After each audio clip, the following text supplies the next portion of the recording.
Hey, this is Brainwaves and I'm gonna show you how to make bass music like Dank Frank.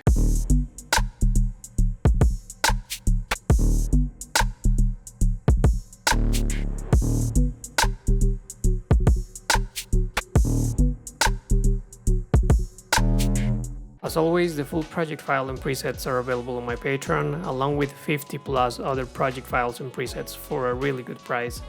I drop new ones every month, so hit the link in the description if you want to get them, and let's get started. So the BPM for this one is 140. The drums by themselves, they sound like this.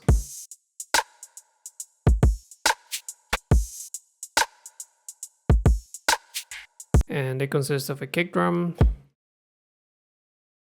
two snares layered. First layer is this one, second layer is this one. Both of them together sound like this. And they have a little bit of reverb with a return track that I have in here. Then I have this hi-hat, which is doing a triplet groove, and it has around the head. So that's basically panning the hi-hat from left speaker to right speaker continuously. And then I have this loop with some top drums. So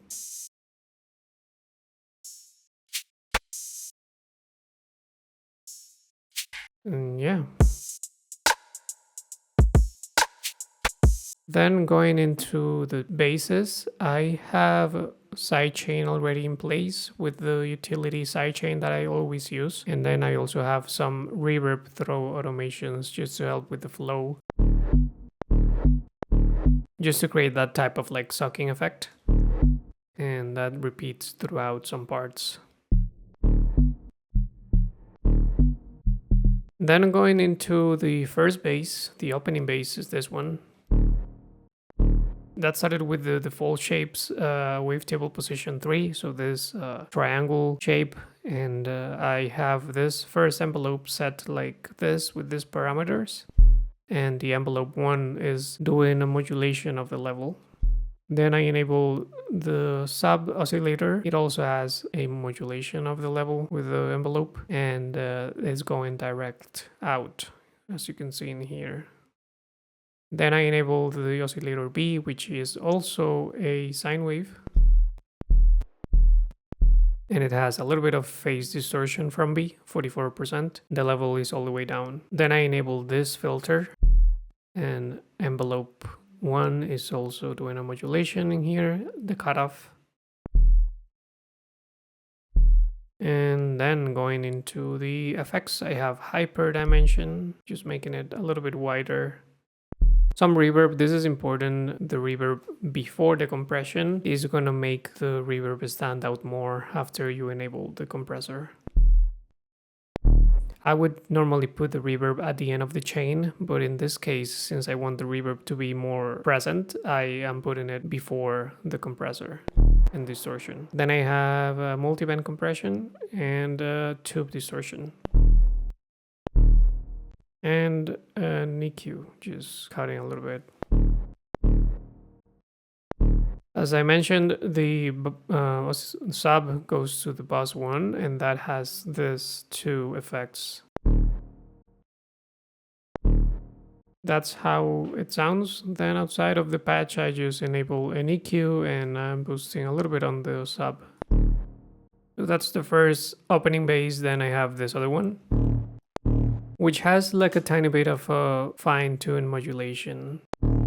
As you can see in here, I have this sine shape. Just for you to know, you can find that over here. So you don't have to draw it yourself. You can just select the shape from the menu, and that is going to the fine pitch of the oscillator A, and that's bipolar mode and 30%. And that's making that wiggly sound, basically. Besides that, everything is pretty much the same, as you can see. And the only extra thing that I put in there was some phaser, just to give it a tiny bit of a different tone with those parameters. Then I have the main bass, which is this one.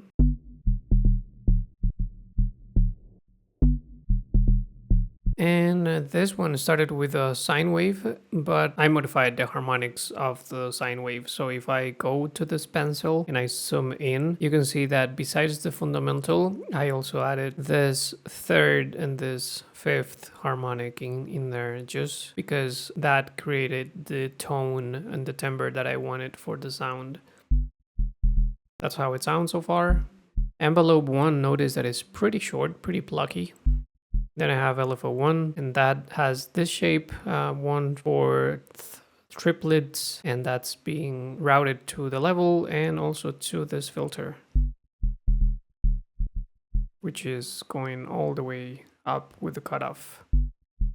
Then on the effects, I have some hyperdimension again, soft clip and distortion, reverb, and utility, making everything mono below 100. And this one is important. I put a splitter, lows and highs. The lows doesn't have anything on it, and the highs, meaning everything above 164 Hertz, it has this single band compression.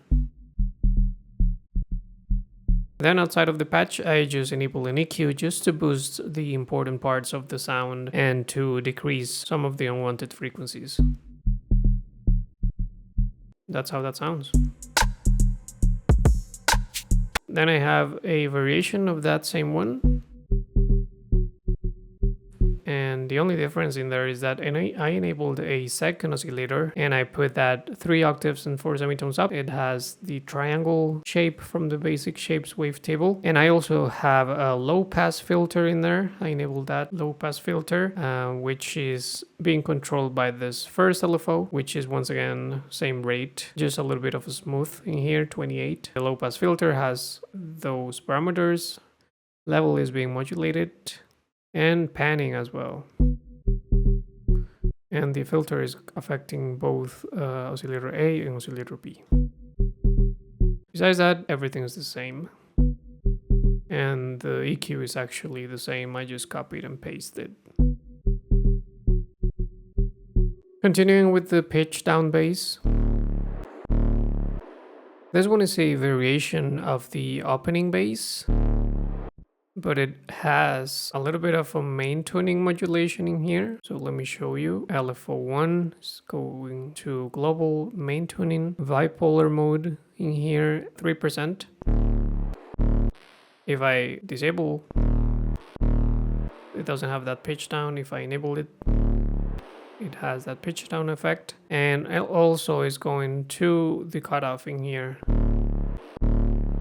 Besides that, the envelope 1 now has a little bit more release. And that's it for that one. And then lastly, I have this pitch up bass, which is a variation of the previous one, but now you can see that I'm doing the opposite with the main tuning modulation. So now it's going up. If I go to the matrix, you can see that now LFO2 is going to main tuning once again, but now it's just the same parameters, but just change the shape of the LFO2. Then LFO1, it has the sine wave shape that I mentioned earlier, and that is going to the fine tuning of oscillator A. So it creates like 2 pitch movements at the same time. It pitches up with the main tuning, and at the same time is creating like that wiggly effect with the fine pitch. And yeah, envelope is looking the same as the previous one. Last but not least, in the effects I have 2 drone samples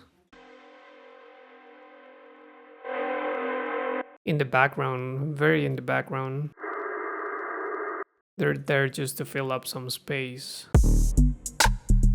But yeah, that's about it for this one. I hope this was helpful. As I mentioned in the beginning, the whole project file along with the presets is available on my Patreon, along with many other project files and presets as well. So if you wanna check it out, check the link in the description. I'm also doing one-on-one lessons and mixing mastering gigs. So if you're interested, feel free to hit me up or also check the link in the description. Please leave a like, comment, subscribe, and I hope I see you around.